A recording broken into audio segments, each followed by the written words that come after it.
hermanos. Vamos a la carta de Pablo a los romanos. Volvemos y ya casi, como decimos, terminamos, capítulo 15. Romanos capítulo 15.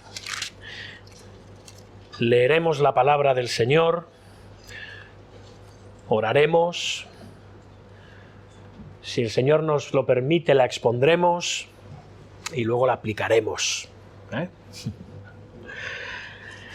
Romanos capítulo 15, vamos a leer los versículos del 1 al 13, que evidentemente viene esto después del capítulo 14 que ha leído nuestro hermano Claudio. Creo que era necesario, después de este tiempo de paréntesis, hacer un recordatorio de dónde venimos para entender ahora mejor a dónde vamos, ¿de acuerdo? Así que vamos a Romanos capítulo 15, vamos a leer los versículos del 1 al 13. Y dice así la palabra del Señor. Así que los que somos fuertes debemos soportar las flaquezas de los débiles y no agradarnos a nosotros mismos. Cada uno de nosotros agrade a su prójimo en lo que es bueno para edificación. Porque ni aun Cristo se agradó a sí mismo, antes bien, como está escrito, los vituperios de los que te vituperaban cayeron sobre mí. Porque las cosas que se escribieron antes, para nuestra enseñanza se escribieron, a fin de que por la paciencia y la consolación de las Escrituras tengamos esperanza. Pero el Dios de la paciencia y de la consolación os dé entre vosotros un mismo sentir según Cristo Jesús, para que unánimes, a una voz, glorifiquéis al Dios y Padre de nuestro Señor Jesucristo. Por tanto, recibíos los unos a los otros como también Cristo nos recibió para gloria de Dios. Pues os digo que Cristo Jesús vino a ser siervo de la circuncisión, para mostrar la verdad de Dios, para confirmar las promesas hechas a los padres, y para que los gentiles glorifiquen a Dios por su misericordia, como está escrito. Por tanto yo te confesaré entre los gentiles y cantaré a tu nombre. Y otra vez dice, alegraos gentiles con su pueblo. Y otra vez, alabad al Señor todos los gentiles y magnificadle todos los pueblos. Y otra vez dice Isaías, estará la raíz de Isaí y el que se levantará a regir los gentiles esperarán en él. Y el Dios de esperanza os llene de todo gozo y paz en el creer, para que abundéis en esperanza por el poder del Espíritu Santo. Así dice la palabra del Señor, y su iglesia responde amén. Vamos a orar, hermanos. Bendito seas, Dios y Padre de nuestro Señor Jesucristo. Te alabamos y te bendecimos. Y queremos ahora que tú guíes esta predicación de tu palabra, que tú hables a tu iglesia, que tú hables a tus redimidos y a tus escogidos, pero que también hables a todos aquellos que están hoy aquí sin Cristo, alejados de la ciudadanía de Dios, alejados de las promesas, alejados de la familia de Dios, muertos en sus delitos y pecados, Señor. Obra poderosamente en todos y cada uno de los presentes hoy aquí, para que tú seas magnificado, tú seas alabado y tu evangelio predicado, porque te lo pedimos en el nombre de nuestro Señor, Rey y Salvador, Jesucristo. Amén. Amén, hermanos. Bien. Si os hago la siguiente pregunta, que cada uno se la haga a sí mismo, si no, no acabaríamos. ¿A quién amas más? Es decir, ¿cuáles son las personas a las que amas más en esta vida? Pocos serán los que no digan, hombre, a los miembros de mi familia, ¿no? Evidentemente es así. Aún en familias rotas, aún en familias, como se llaman hoy en día, desestructuradas, lo natural, a pesar de todo, es seguir teniendo un vínculo inquebrantable con las personas que son parte de tu familia. ¿Recordáis el dicho aquel? La sangre es más espesa que el agua. La sangre es la sangre. Esto incluso, si os fijáis, nos lleva a perder la imparcialidad a veces. Aunque nos digan una cosa cierta en cuanto a alguien de nuestra familia, pero que no nos guste, enseguida nos posicionamos, decimos, a mi hijo no lo toques, a mi madre ni la toques, oye, no te metas con mi esposo. Aunque sea totalmente cierto aquello que nos están diciendo, es algo que nos es inevitable. También es cierto, por otro lado, que hay personas de la misma familia que se odian. Y de hecho suelen hasta llevarse mejor con personas que no son de su familia. La Biblia respalda esto, ¿recordáis? Cuando dice Proverbios 18, un amigo hay más unido que un hermano. Es así. Pero hermanos, si hay un lugar en el cual esto no tendría que ocurrir, por supuesto, me imagino que ya me vais siguiendo, es en la iglesia del Señor. Efesios 2:19, ¿recordáis? Nos dice que los creyentes somos miembros de la familia de Dios. Somos una familia debido a la sangre derramada de Cristo en la cruz. Somos una familia en virtud de esa sangre. Somos hermanos de sangre. La sangre de Cristo Jesús, que nos hermana. Por otro lado, de nuevo, en Efesios 4:3, el apóstol nos llama ¿a qué? ¿A qué? A guardar la unidad del Espíritu en el vínculo de la paz. Pablo ya nos ha dicho antes en Romanos 12:2, ¿recordáis? Siendo muchos, somos un cuerpo en Cristo y todos miembros los unos de los otros. Por lo tanto, sí, estamos llamados a guardar, a preservar esa unidad que se nos ha dado en el vínculo de la paz. A pesar de las diferencias que podamos tener entre nosotros, dentro de una misma iglesia, en cuanto a cosas que no son esenciales, ya hablamos de ello, ¿recordáis? En Romanos 14, hemos leído hoy acerca de esto, nuestro hermano Claudio ha leído. Estamos llamados a guardar, a pesar de esas diferencias, en cosas, repito, que no son esenciales, la unidad. Una unidad que no la hemos creado nosotros. Esa unidad no la has fabricado tú, ni la he fabricado yo, la ha fabricado Cristo. Por lo tanto, debemos de, como dice Pablo en Efesios, guardarla, preservarla. Y de eso nos habló de nuevo el apóstol Pablo en Romanos 14, ¿recordáis? Algunos miembros de la iglesia de Roma, que eran de origen judío, seguían conectados emocionalmente, mentalmente, con todas las regulaciones y costumbres de la ley de Moisés. A nivel dietético, a nivel de liturgia, etc. Pero luego estaban los otros, que venían de un trasfondo no judío, ¿recordáis? Los gentiles. Para simplificarlo, están los judíos y todos los demás, ¿vale? Era una iglesia mixta, la iglesia de Roma. Bien, y estos, que provenían de un trasfondo no judío, sabían que el evangelio les había libertado para comer de todo sin ningún problema. Todo quedaba santificado por medio de la oración. Sabían que no había que guardar las fechas del calendario litúrgico de Israel, que no había que guardar las leyes litúrgicas. Y a los primeros, a los de origen judío, Pablo en esta carta les está llamando, ¿recordáis? Débiles. Débiles en cuanto a motivos de conciencia. Y a los otros los llama fuertes en la fe en base a motivos de su libertad de conciencia también. Pero había un problema añadido a esto, que los débiles juzgaban y condenaban a los fuertes por el uso que hacían de su libertad cristiana. ¿Recordáis? Y por el otro lado los fuertes estaban menospreciando y avasallando la debilidad de conciencia de los débiles porque se reían y se burlaban de sus costumbres anteriores y de que aún siguieran ligados a ellas. ¿Y qué ocurría? Que había menosprecio por un lado y juicio por el otro. Esto hacía que la Iglesia de Roma, en este aspecto en particular, no estuviese obedeciendo a la ley del amor. No estaban presentando una buena imagen de Cristo y de su Evangelio. Esto es lo que estaba pasando en Roma con relación a estos asuntos. Hermanos, solamente puede haber unidad en la Iglesia si todos estamos revestidos de Cristo. Y entonces esa unidad tiene un efecto. ¿Cuál es el efecto? La gloria de Dios. La unidad cristiana da gloria a Dios.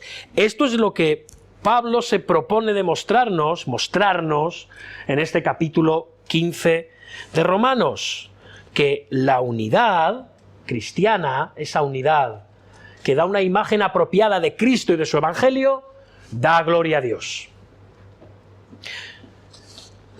¿Creéis que no? Fijaos cómo es una idea recurrente en Pablo a lo largo del pasaje. Versículo 6, leed conmigo. ¿Tenéis vuestras Biblias? Versículo 6.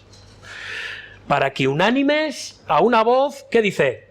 Glorifiquéis a Dios y Padre de nuestro Señor Jesucristo. Acompañando al versículo 7. Por tanto, recibíos los unos a los otros, como también Cristo nos recibió, para gloria de Dios. Y el versículo 9, un poco más adelante. Cristo Jesús vino, entre otras cosas, ¿para qué? Para que los gentiles hagan ¿qué? Glorifiquen a Dios por su misericordia. La unidad cristiana da gloria a Dios. Hemos visto, ya Pablo ya nos ha dado la estructura del pasaje. Ya tenemos el punto del sermón. Unánimes para la gloria de Dios. Estamos llamados a eso, a la unanimidad, porque eso dará gloria a Dios. Y en estos 13 primeros versículos vamos a ver en general dos exhortaciones principales. Habla de muchas cosas Pablo aquí, pero todas tienen que ver con estas dos exhortaciones. Así que vamos a tratar de que los árboles no impidan que veamos, como decimos tan a menudo, el bosque, ¿vale? Pablo quiere dejar claras en nosotros dos cosas. La primera de ellas es que en lugar de vivir para agradarnos a nosotros mismos, debemos de procurar el bienestar espiritual de nuestros hermanos en la fe. Sí, esto suena muy bonito, ¿eh? Pero no es fácil. Voy a repetirlo. En lugar de vivir para agradarnos a nosotros mismos, debemos procurar el bienestar espiritual de nuestros hermanos en la fe. Esto lo vemos ya en el versículo 1. Fijaos. Así que los que somos fuertes, Pablo se incluye, debemos soportar las flaquezas de los débiles y no agradarnos a nosotros mismos. Es curioso, ¿eh? Como os he dicho antes, Pablo se coloca en el lugar de los fuertes, ¿habéis visto? Qué presuntuoso este Pablo, ¿eh? Bueno, era así, él era un apóstol del Señor. Era un hombre llamado y enviado por Cristo para edificar a su iglesia. Pero es muy llamativo, porque Pablo había llegado a ser un judío extremadamente observante de la ley. ¿Recordáis lo que dice en Gálatas 1:14? No hace falta que lo busquéis. En el judaísmo, dice Pablo, aventajaba a muchos de mis contemporáneos en mi nación, siendo mucho más celoso de las tradiciones de mis padres. ¡Wow! Pablo era uno de los judíos más celosos en el cumplimiento de la ley. Pero todo esto cambió radicalmente cuando se encontró con el Señor Jesucristo en el camino de Damasco. Ahora, tras su conversión y a la luz de la iluminación del Espíritu Santo, Pablo tuvo que releer toda la ley a través de la persona de Jesús resucitado que se le había aparecido. Tuvo que reaprenderlo todo viendo a Jesús el Mesías en cada parte del Antiguo Testamento que él conocía también. Y comprendió que todas las regulaciones de la ley de Moisés, todas las festividades, toda la ley litúrgica, todo aquello que Israel tenía que cumplir escrupulosamente, no eran más que una sombra de una realidad. Esa realidad era Cristo. Todo apuntaba a Cristo, todo. Y esto le llevó una nueva perspectiva de la vida. El Evangelio le liberó y le dio una nueva visión de su vida. Así que el Evangelio de Jesucristo supuso libertad en la conciencia de Pablo. Claro, ahora él podría decir, bueno, hermanos de Roma, Nosotros, que somos los fuertes, que entendemos mejor la gracia del Evangelio, somos nosotros quienes vamos a determinar lo que está bien y lo que está mal, lo correcto y lo incorrecto, o mejor dicho, cómo se tienen que hacer las cosas en la Iglesia de Roma. Porque somos los fuertes. ¿Verdad? ¿Podría haber hecho esto? No es lo que hizo. No es lo que hizo. Eso es lo que haríamos nosotros. Eso es lo que harías tú. Es lo que haría yo. Cuando empezamos a llenarnos y a hincharnos de todo aquello que sabemos y creemos verdadero, justo, santo, correcto, tantas veces, tan a menudo, de formas tan sutiles e imperceptibles, tiene un efecto que alimenta nuestro orgullo y nuestro ego, que tendemos a hacer eso. Sí, se tratará de cosas acerca de las cuales la Biblia no es clara, pero yo te voy a decir a ti cómo son las cosas, que no te enteras. Así somos nosotros. Pero ¿qué ocurre, como vimos en el capítulo 14, con aquellos cristianos débiles, que son presionados a practicar las mismas cosas que se permiten los fuertes? ¿Recordáis? Como lo vimos en el capítulo anterior, ¿recordáis capítulo 14? Les llevamos a pecar. Les llevamos a pecar porque ellos acaban violando su conciencia. Y su conciencia, que es débil, se rompe, se fragmenta y pecan. Y hacer eso, y quiero dejarlo muy claro, como ya hicimos en los sermones anteriores, se refiere a cosas que no son esenciales. Eso es faltar a la ley del amor. Y eso estaba pasando en Roma. Hermanos, estamos llamados a mostrar amor al prójimo. Y en especial a los de la casa de la fe, a la familia de la fe, a nuestros hermanos en Cristo. Ahora, muy bien, ¿cómo se hace esto? ¿Cómo lo hago? Bueno, versículo 2, fijaos, cada uno de nosotros agrade a su prójimo en lo que es bueno para edificación. Lo que Pablo está diciendo aquí no es que debas de vivir para agradar a la gente. ¿Queda claro esto? Nosotros no debemos de vivir para agradar a la gente, porque el que vive para agradar a la gente no puede vivir para agradar a Dios. Tarde o temprano, si quieres agradar a las personas, vas a acabar violando tu integridad a Dios. Esto es así. El mismo apóstol Pablo, ¿recordáis? Volviendo a Gálatas 1:10, ¿recordáis cuando dice, pues, busco ahora el favor de los hombres o el de Dios? ¿O trato de agradar a los hombres? Si todavía agradara a los hombres, no sería siervo de Cristo, dice Pablo. Entonces, ¿qué quiere decir Pablo cuando dice que cada uno de nosotros agrade a su prójimo? Bueno, pues nos lo aclara el mismo versículo. Después de estas palabras, fijaos, dice que cada uno debe procurar agradar al prójimo en lo que es bueno para edificación. Ah, esto es otra cosa. Esto es diferente, ¿no? En lo que es bueno para edificación. Es decir, vamos a aclarar esto un poco. En lugar de insistir en la práctica de nuestra libertad cristiana, procuremos ayudar a los demás en su proceso de santificación y crecimiento en su libertad cristiana. ¿Veis la diferencia?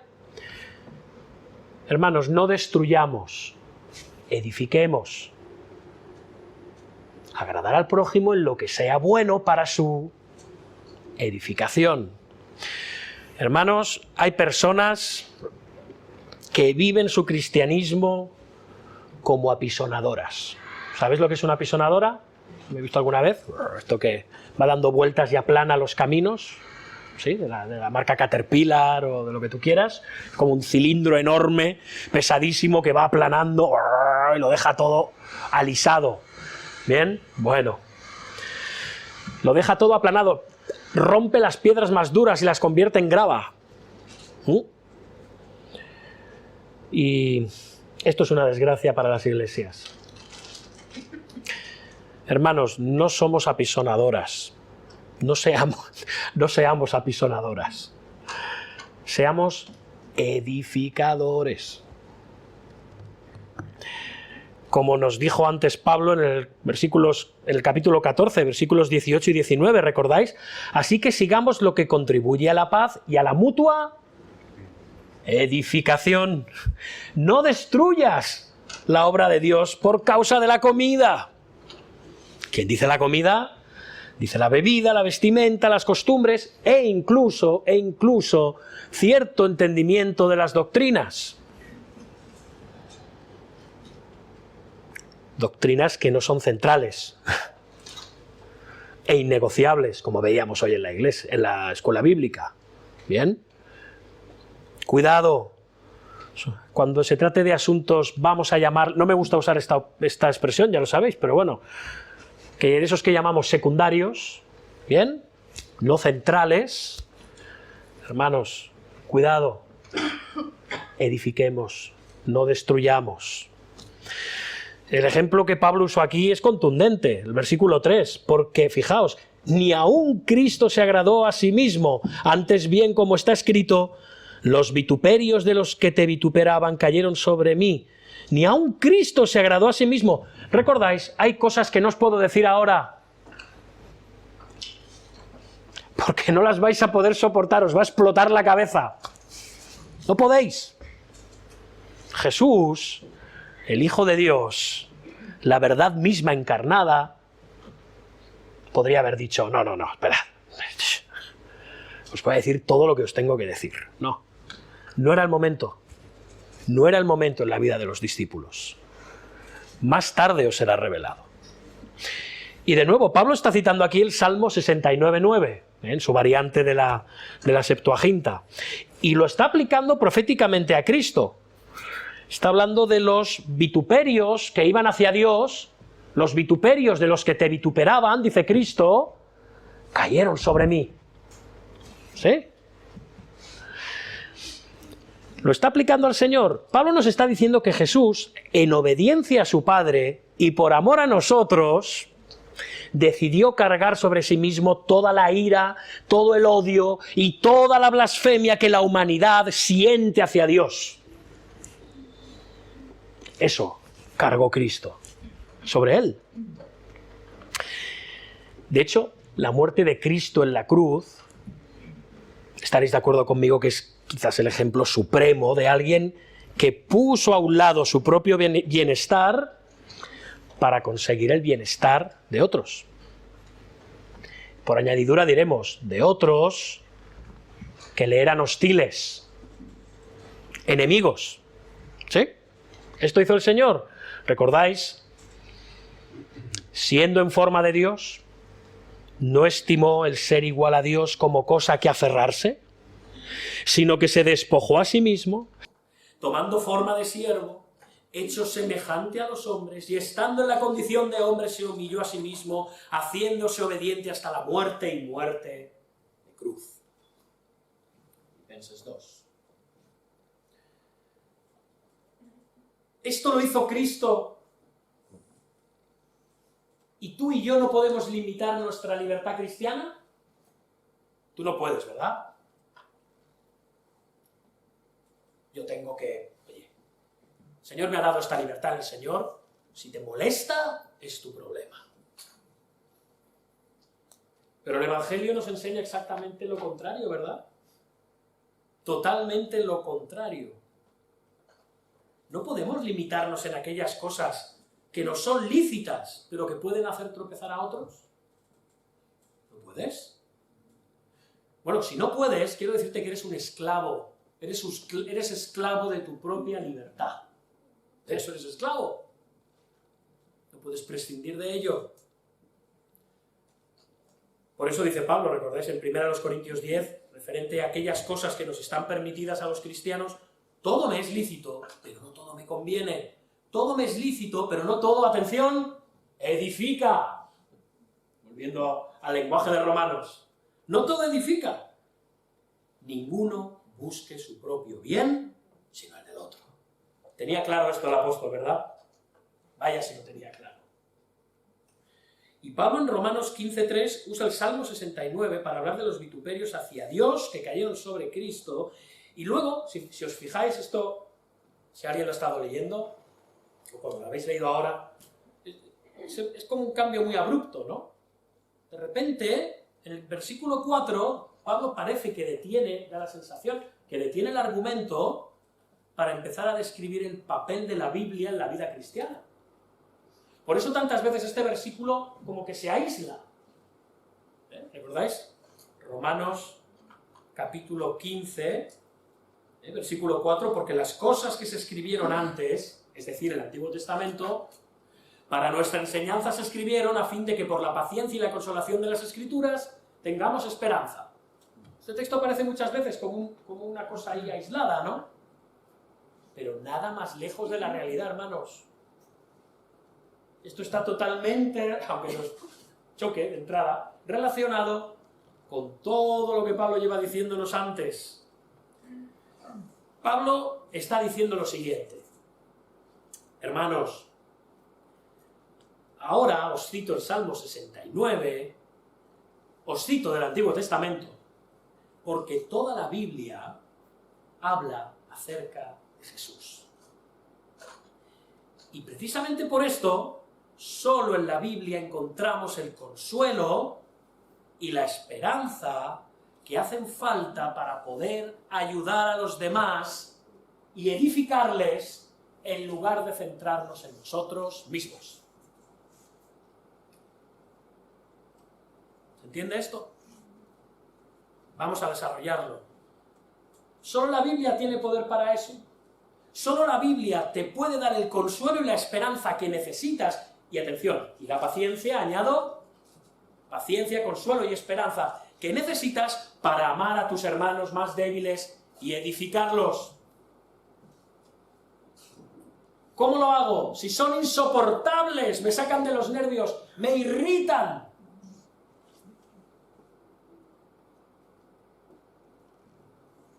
Las cosas que se escribieron antes para nuestra enseñanza se escribieron a fin de que por la paciencia y la consolación de las Escrituras tengamos esperanza. Hermanos, todos, miembros de la Iglesia, personas que no sois miembros de la Iglesia todavía, si no leemos la Biblia diariamente, si no meditamos en la Biblia diariamente, si no la estudiamos, si no oramos en ella, no vais a tener consolación y esperanza. Imposible. Y si no tienes consuelo y esperanza, si no lo tenemos, nos vamos de nuevo a encerrar en nuestras propias aflicciones, en nuestros propios agobios, en nuestras propias preferencias y opiniones, y nos vamos a olvidar de los problemas, las luchas y las debilidades de los demás. Hermanos, la esperanza es la fuente del amor. La esperanza es la fuente del amor. La Biblia es la fuente de nuestra esperanza. ¿Por qué? Porque en la Biblia están todas las promesas. Y las promesas generan en nosotros esperanza. ¿Estamos de acuerdo o no? Creo que sí. Y esta esperanza produce amor a Dios y por ende al prójimo. Así que, una vez llegamos al amor, ahora pasamos a la unidad. ¿Vemos? Escrituras, paciencia, consuelo, esperanza por medio de las promesas del Evangelio desde el Antiguo Testamento hasta la venida de Cristo, y ahora esa esperanza nos genera ese amor que nos lleva a poder mostrar amor. Hermanos, no hay atajos, ¿eh? Si crees que hay atajos, te equivocas. No hay atajos. La esperanza es la madre del amor. De nuevo, ¿y cuál es la madre de la esperanza? la paciencia y la consolación de las Escrituras. Leer el Antiguo Testamento, ver su cumplimiento en Cristo y en la Iglesia, fomenta tu esperanza en todo ámbito de tu vida. Y esa esperanza te va a dar la capacidad, es decir, la paciencia, de soportar bajo presión circunstancias muy difíciles, circunstancias muy complejas, circunstancias agotadoras, circunstancias irritantes. Esto es lo que obra la Escritura. Es por medio de la Biblia que Dios produce esa esperanza en ti. Fíjate con atención lo que dice Pablo en el versículo 13. Vamos a dar un salto muy grande. Vamos al final del pasaje. Versículo 13. Y el Dios de esperanza os llene de todo gozo y paz en el creer, para que abundéis en la esperanza por el poder del Espíritu Santo. Cuando lleguemos aquí lo veremos más detalladamente, ¿vale? No penséis que voy a decir 4 cosas y nos vamos a olvidar de este pasaje, no. Pero, ¿en qué quedamos? Un momento, ¿en qué quedamos, Pablo? ¿Cuál es la fuente de la esperanza cristiana? El versículo 4 dice que las Escrituras, ¿no? Las cosas escritas en tiempo pasado. Y el versículo 13 nos dice que es por el poder del Espíritu Santo, ¿no? ¿No parece esto algo un poco extraño? ¿De dónde deriva la esperanza cristiana? ¿Quién produce o qué produce la esperanza cristiana? Dios, el Espíritu Santo, por medio de las Escrituras que Él inspiró. Ya está. No es bien un quiasmo, un bocadillo de jamón y queso, pero bueno. Por ahí anda la cosa. La Escritura, inspirada por Dios, es la que genera nuestra esperanza. No desligues las Escrituras de Dios, ni se te ocurra. A veces lo hacemos, ¿eh? ¿Qué dice el pastor? Que sí, que a veces lo hacemos. No voy a entrar en detalles. Dios obra a través de su palabra, porque es su palabra. Es Él hablándote. ¡Oh, Señor, háblame! A ver, ¿quién quiere oír esta mañana la voz de Dios? Que levante la mano. Pues leed la Biblia en voz alta. Ya está, asunto zanjado. Dios habla por su palabra. La Biblia no es un manuscrito de doctrina o historia, es Dios hablándote a ti. Es Dios hablándote a ti personalmente. La Biblia es un libro altamente familiar y personal. Dios te está hablando a ti. Y a mí. Y a cualquiera que es su hijo. Porque es la palabra la que nos ha producido. Es la palabra la que nos ha generado. Es la palabra del Evangelio que nos ha hecho sus hijos. Así que, si quieres oír a Dios, lee tu Biblia. ¿Quieres obrar y tomar decisiones conforme a la voluntad de Dios? ¿Sí? ¿A que sí? Lee tu Biblia. Lee tu Biblia. Si no, vas a estar siguiendo a tu propio corazón. Y como dice Jeremías, engañoso es el corazón más que todas las cosas.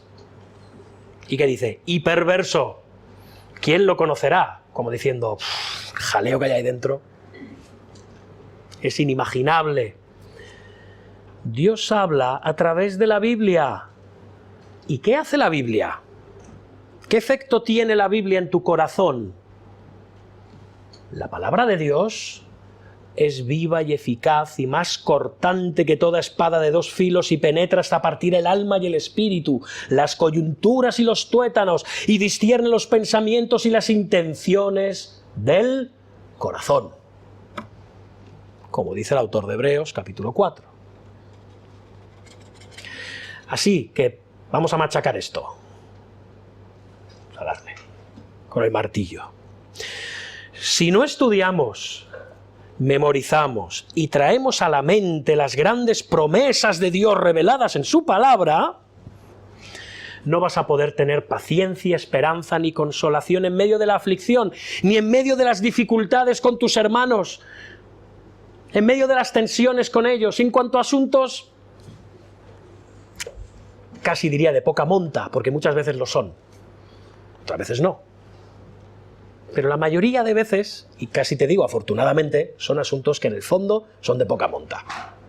Pero tú las haces así de grandes. Porque quizás no tengas la paciencia, la consolación y la esperanza de las Escrituras que te llevan a amar a tu hermano para preservar la unidad y dar gloria a Dios.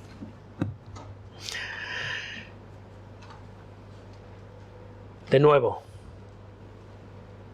si no estudias, si no memorizas, si no oras y traes a la mente las grandes promesas de Dios reveladas en su palabra, no vas a poder tener esperanza en medio de la aflicción.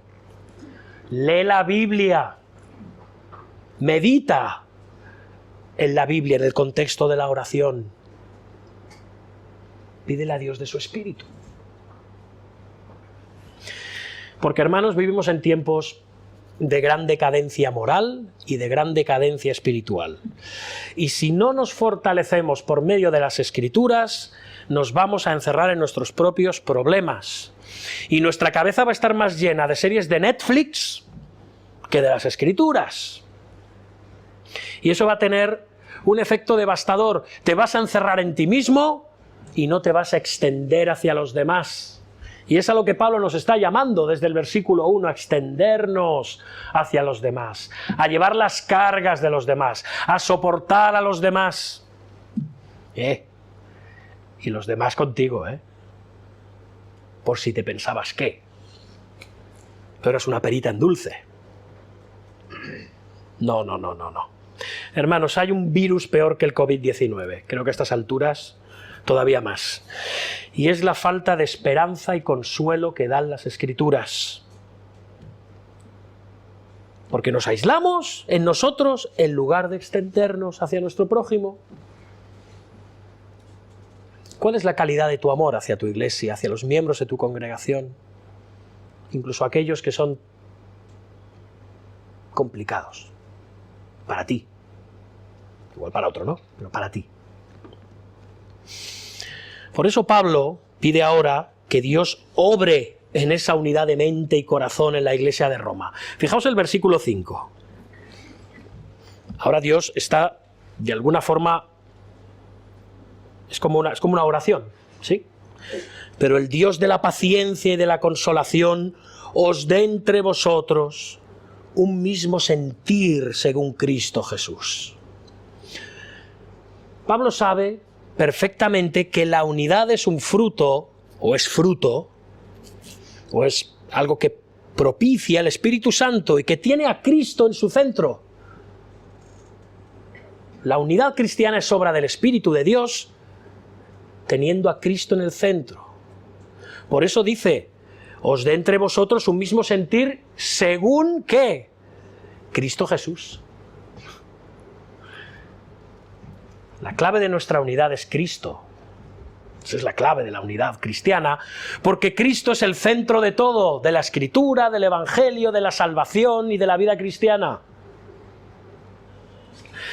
Así que la verdadera unidad no se consigue buscando la unidad.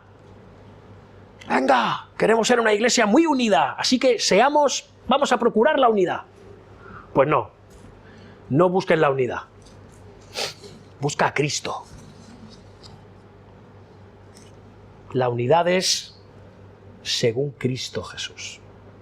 Si tú creces en tu conocimiento, en tu amor, en tu intimidad, en tu entendimiento y relación profunda con Cristo, la unidad va a ser inevitable.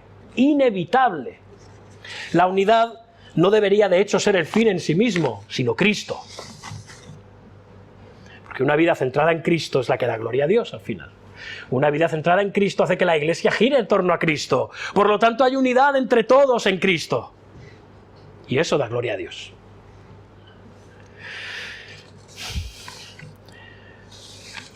Es el Evangelio de Cristo. El carácter de Cristo desarrollándose en nosotros lo que produce unidad. No la unidad por la unidad. Oye, igual hay clubs de hockey sobre patines que están más unidos los miembros que una iglesia. al menos desde fuera. ¿Cómo se llevan estos, Que son una piña, ¿habéis oído esto alguna vez? Vaya piña, ¿no? No. No estamos hablando de esto, Hablamos de otra cosa. La unidad es según Cristo. A pesar de tantas razones y tantos motivos para la desunión, desde una visión carnal y humana, porque nos es difícil aguantar las deficiencias, debilidades, complejos, manías, pecados, costumbres de otros, y a nosotros les pasa exactamente lo mismo con nosotros. Y aún así hay unidad, porque lo que genera esa unidad es el Evangelio, es una obra sobrenatural, no es algo que producimos nosotros. Ahora, hemos de ser intencionales, eso sí, en buscar a Cristo. Entonces habrá verdadera unidad. Esto es lo que nos permite glorificar a Dios con un solo corazón, versículo 6. ¿Para qué? Para que unánimes, a una voz, glorifiquéis al Dios y Padre de nuestro Señor Jesucristo. Al principio del sermón no he dicho aquello de hoy necesito vuestras neuronas, no sé si me estoy yendo mucho por las ramas. ¿Más o menos bien? ¿Sí? Bueno, si no, ya escucharéis el sermón luego. Y le hacéis preguntas a Claudio, por ejemplo. Bueno, hemos dicho que había 2 exhortaciones, ¿verdad? ¿Recordáis? Que había 2 exhortaciones en este pasaje. La primera es la que hemos visto, que en lugar de vivir para agradarnos a nosotros mismos, debemos procurar el bienestar espiritual de nuestros hermanos en la fe. ¿Sí?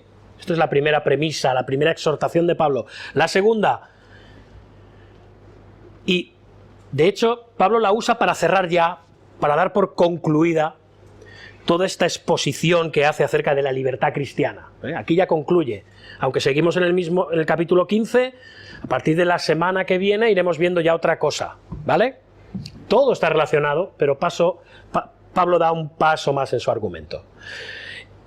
Y a lo que nos exhorta aquí el apóstol Pablo ahora a continuación en este pasaje es que debemos aceptar a los demás cristianos como nosotros fuimos aceptados en Cristo Jesús. Versículo 7, fijaos. Por tanto, recibíos los unos a los otros, como también Cristo nos recibió para la gloria de Dios. Hermanos, preguntas que de nuevo espero que os contestéis a vosotros mismos, ¿de acuerdo? ¿Qué hizo que nosotros fuésemos adoptados como hijos y hechos aceptos en la presencia de Dios? ¿Cómo fuimos hechos familia de Dios? ¿Recordáis Romanos capítulo 5, versículo 1? Justificados, pues, por la fe, tenemos paz para con Dios por medio de nuestro Señor Jesucristo. Bien. Solo por la fe en la obra y la persona de Jesús pudimos ser hechos parte de la familia de Dios, a pesar de nuestros pecados. ¿Sí? A pesar de ellos. Ahora bien, ¿cómo la doctrina de la justificación afecta tus relaciones con otros? ¿O esto es algo solo para mí? ¿Qué efecto tiene que tener la justificación? Que espero que poco a poco vayamos asumiendo en la Iglesia. Bien, es una doctrina clave, muy clave, importantísima. De hecho, ese fue el grito de la Reforma, ¿no? El justo por la fe vivirá. Amén. Sí, pero ¿cómo esta doctrina tan preciosa para nosotros, que somos justificados en virtud de la justicia perfecta de Cristo y no la nuestra, cómo esta doctrina nos lleva a tener la debida relación con nuestros hermanos en Cristo? Bueno, hermanos, cuando asimilamos la doctrina de la justificación, es decir, que somos aceptados por Dios a pesar de nuestras deficiencias y defectos, seremos capaces de aceptar a otros a pesar de sus deficiencias y defectos.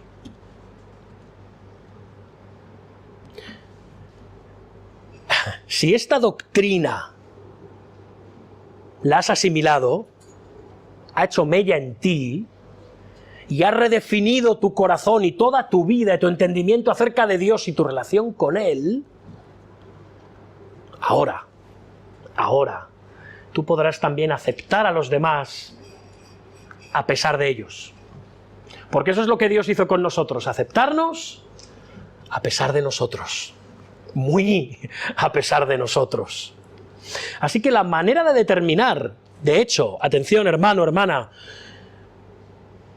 mira, de las pocas cosas que espero que te lleves esta semana del sermón, espero que te lleves todo, pero si te has de quedar con unas pocas cosas, que una de esas sea esto.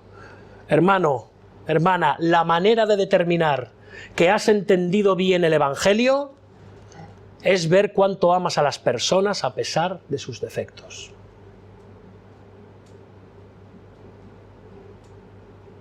De nuevo, la manera de determinar si entendemos bien el Evangelio, bien, es ver cuánto amas a las personas a pesar de sus defectos. ¿Dios te ha aceptado a pesar de tus pecados y defectos y tú no puedes aceptar a otros hermanos a pesar de sus pecados y defectos? Quizá no entiendes el Evangelio. La unidad de la Iglesia, ya lo hemos dicho, es fruto del Evangelio. No de otra cosa. Dios te ha dado la bienvenida, como decíamos al principio, a su familia a causa de su Hijo, no por causa de ti. Eso lo entiendes, ¿verdad? Esto está implícito en la doctrina de la justificación. Y tú te distancias de los hermanos o de determinados hermanos, o te distancias de la Iglesia, o cuestionas y criticas a la Iglesia, o a ciertos hermanos de la misma, por su carácter, su actitud, sus maneras, sus formas, por cosas que no son esenciales, y de las que posiblemente tú adoleces, lo que pasa que no te las ves a ti mismo. Y hermanos, estoy hablándoos a vosotros, pero que me podría sentar ahí, porque yo soy especialista en esto. Yo soy lo que los ingleses llaman un snob. Y diré poco más porque no he venido a hablar de mí. Pero yo tengo ese problema, me cuesta muchas veces conectar con según qué personas con las que veo que no tengo cosas en común. Tú tendrás otro problema, posiblemente, hacia los demás. Habrá cosas que te irritarán, cosas que te cansarán, cosas que no querrás aguantar, cosas que haces, que hacen que dices, pero si esto no es necesario, y a lo mejor tienes más razón, no iba a decir, tienes más razón que un santo, si eres un santo. Pero, ¿de verdad esta es la actitud? ¿Entrar como con un ariete y ¡bumba! ¿O distanciarte? Mira, ahí se queda. Gloria a Dios que Cristo no hizo eso conmigo. Y sigue no haciéndolo, a pesar de mi esnovismo.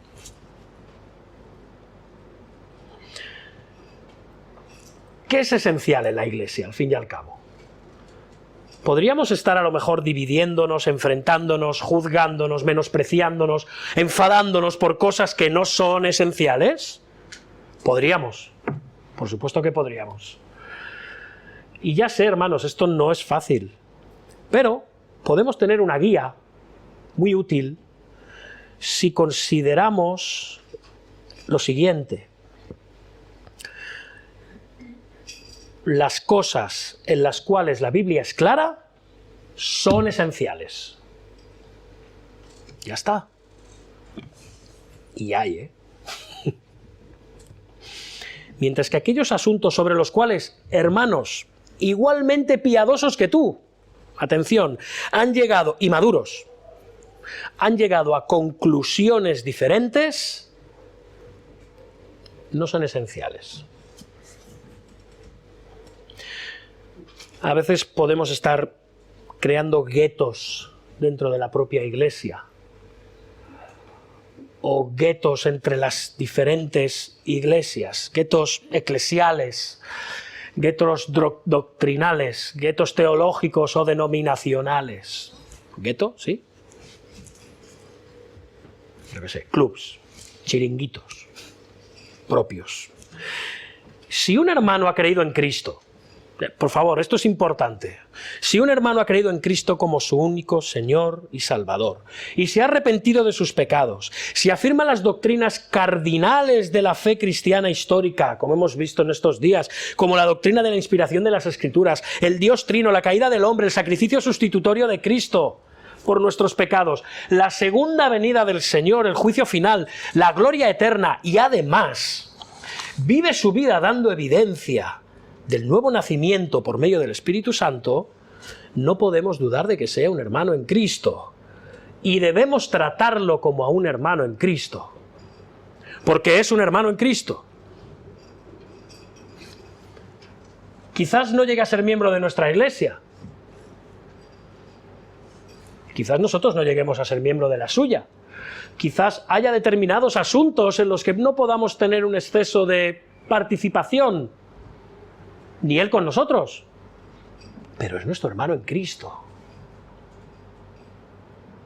Sea alguien que esté congregándose con nosotros, sea alguien que pertenezca a otra iglesia del Señor. Hermanos, cuando hacemos esto, Cristo es glorificado. Cristo es muy glorificado. La iglesia, además, como os decíamos antes, es algo sobrenatural. La iglesia une a personas que de manera natural nunca se hubieran unido. Vamos a ver. Echa un vistazo a tu alrededor. De verdad, echa un vistazo a tu alrededor. No voy a decir aquello de los católicos, de daos la mano. No, miraos, por favor, hacedlo. No es una grosería. ¿Quién tenéis detrás, a vuestro alrededor? ¿Ven? Los tenemos más o menos claros, ¿no? Los unos a los otros. Muy bien. Hermanos, ahora os voy a hacer una pregunta que espero que contestéis vosotros mismos. ¿Estáis de acuerdo con que esto solo puede hacerlo el Espíritu Santo de Dios? Yo creo que sí. Yo creo que sí. Y creo que si somos sinceros con nuestro carácter, con cómo somos, con cómo éramos antes de estar en Cristo, no tendremos más remedio que decir que sí. Esto es sobrenatural. La iglesia es sobrenatural. Y la iglesia sois todos vosotros. Y eso es lo que Pablo anhelaba. Eso es lo que Pablo anhelaba que ocurriera en la iglesia de Roma, que estaba compuesta por judíos y gentiles. ¡Wow! Vaya cóctel, ¿eh? Agua y aceite. Agua y aceite. Eso es lo que él quería. Versículos 8 y 9. Pues os digo que Cristo Jesús vino a ser siervo de la circuncisión. ¿Qué quiere decir esto? Jesús nació judío, bajo la ley judía, de una virgen judía, en Belén de Judea. ¿Sí? Jesús fue siervo de la circuncisión para mostrar la verdad de Dios, para confirmar, atención, las promesas hechas a los padres y para que los gentiles glorifiquen a Dios por su misericordia. Las promesas hechas a los patriarcas y a Israel, que están consignadas en las Escrituras, en el Antiguo Testamento, que tienen que ver con la redención por la sola persona de Jesucristo, las cuales serían algún día para todas las naciones, recordáis, porque mediante tu descendencia, esto es Cristo, se bendecirán o serán benditas todas las familias, es decir, todos los pueblos, todas las naciones de la tierra. Y esto es interesante porque la mayoría de los llamados fuertes en la iglesia de Roma, en este caso, eran gentiles. Es como si Pablo les estuviera diciendo, hey, cuidado. Como le dijo Jesús a la samaritana, la salvación viene de los judíos. No lo olvides. Cristo Jesús vino a ser siervo de la circuncisión. Él fue judío, vino por medio de las promesas hechas a los judíos. Él fue el Mesías prometido a los judíos. ¿Para qué? Para salvación de todos, incluidos los no judíos. No lo olvides. No lo olvides. pero también le está diciendo algo a los gentiles. Aquí Pablo reparte para todos, ya nos tiene acostumbrado, ¿no? Por el otro lado, perdón, esto se lo ha dicho a los gentiles. Ahora les dice a los judíos: no olvidéis que el propósito de Dios, encerrado en las promesas hechas a los patriarcas acerca del Mesías prometido, de la simiente prometida, era hacer un solo pueblo, tanto de gentiles como de judíos. ¿Para qué? Para que los gentiles glorifiquen a Dios por su misericordia. No lo olvidéis, judíos.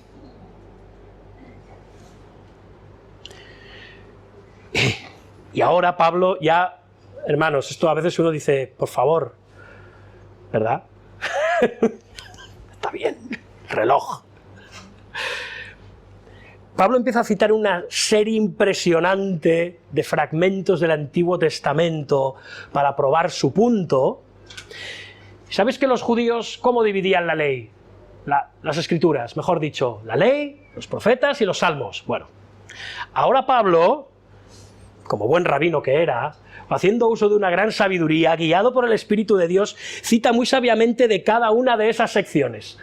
Va a empezar a citar fragmentos está diciendo las escrituras, la ley, los profetas y los salmos. Fijaos, versículo 9.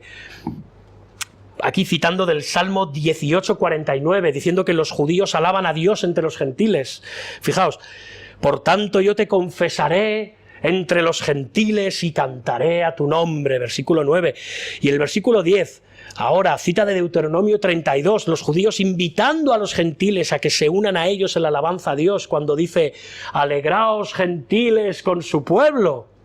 Y luego, versículo 11, dice Pablo, otra vez, citando el Salmo 117, llama a la alabanza universal de toda la tierra, diciendo, alabad al Señor todos los gentiles, todas las naciones, y magnificadle todos los pueblos. Y luego en el versículo 12 nos dice, citando de Isaías 11, que la redención vendría por medio de un antepasado del rey David, Isaí, que sería su padre, y mediante la descendencia del rey David llegaría el Mesías prometido para bendición de todos los pueblos. Fijaos versículo 12, y otra vez dice Isaías, estará la raíz de Isaí, y el que se levantará a regir los gentiles esperarán en él. Amén, aleluya. Con cada pasaje que Pablo va citando, va componiendo un puzzle, un cuadro perfecto de todas las escrituras, diciendo, el Evangelio es para la unidad. Lo que se rompió por el pecado, Cristo lo ha unido. De Babel llegamos a Pentecostés. De la división de las lenguas venimos a la unión por medio de todas las lenguas. Cristo une todo. Hermanos, por medio de la obra de Cristo se derribaron todas las nacionalidades para hacerlas un solo pueblo. Y ahora vamos a destruir esa unidad que Dios creó por medio de diferencias de opinión en cuanto a nuestra conciencia o libertad cristianas. No, por favor, hermanos. ¿A que no? Y Pablo reconoce una vez más que aunque nosotros debemos, como decíamos al principio, citando, recordáis, Efesios, ser solícitos en guardar la unidad del Espíritu en el vínculo unidor de la paz, aunque Pablo es consciente de eso, ahora él ora pidiendo precisamente esto. Fijaos, versículo 13 y último. Y el Dios de esperanza os llene de todo gozo y paz en el creer, para que abundéis en esperanza por el poder del Espíritu Santo. Hermanos, esto solo se puede lograr por medio del poder de Dios. Solamente lo necesitamos. Debemos orar por la unidad en nuestra iglesia por medio del Espíritu de Dios. Esto es lo que está orando Pablo para los cristianos de Roma. Versículos 5 y 6, Pablo estaba orando a Dios, al Dios de la paciencia, el Dios de la consolación, para que podamos darle gloria unánimemente. Ahora en el versículo 13 le pide a Dios, al Dios de la esperanza, al Dios de la consolación, que nos llene de gozo y paz para que abundemos en esperanza. Sin importar las circunstancias, sin importar las diferencias en la iglesia. Fijaos, dice, os llene de todo gozo y paz en el creer. En la fe. En la fe. La fe nos lleva a creer en el Señor. La fe nos lleva a creer que la unidad en la iglesia es obra del Espíritu Santo por medio de Jesucristo, del Señor. No es una fe innata. Y esta fe produce gozo y paz en nuestro corazón. Jehová es nuestro pastor. Nada nos faltará. El cielo y la tierra pasarán, pero mis palabras no pasarán. Hermanos, en buenos tiempos, en malos tiempos, con COVID y sin COVID, las cosas que se escribieron antes, para nuestra enseñanza se escribieron a fin de que por la paciencia y la consolación de las Escrituras tengamos esperanza. Para concluir, hermanos, tenemos que crecer y crecer y crecer en esperanza. Que abundéis en esperanza por el poder del Espíritu Santo, nos dice Pablo, ¿verdad? Y esa esperanza proviene de leer las promesas de las Escrituras. Esa esperanza solo crece en el terreno de las Escrituras. ¿Recordáis el Salmo 1? Bienaventurado el varón que no anduvo en consejo de malos, ni estuvo en camino de pecadores, ni en silla de escarnecedores se ha sentado, sino que en la ley de Jehová está su delicia, y en su ley medita de día y de noche. Será como árbol plantado junto a corrientes de aguas, que da su fruto en su tiempo, y su hoja no cae, y todo lo que hace prosperará. Pídele a Dios, al Dios de toda esperanza, que te llene de gozo y de paz en el creer, para que abundes por medio de las Escrituras en esa consolación, en esa esperanza, en ese amor, en esa unidad en el poder del Espíritu Santo. Pídeselo a Dios. Hermano, hermana, ¿eres un destructor o eres un edificador? ¿Qué estás haciendo para edificar a tus hermanos? ¿Es evidente la paciencia de Cristo en tu vida? ¿Te estás vistiendo de Cristo? ¿Procuras usar de tu libertad cristiana de forma juiciosa y misericordiosa? ¿Estás creciendo en tu entendimiento de las Escrituras para aumentar tu aplicación del Evangelio de la gracia en tus relaciones en la iglesia? ¿Estás ayudando a otros a que hagan lo mismo? ¿Estás discipulando a alguien?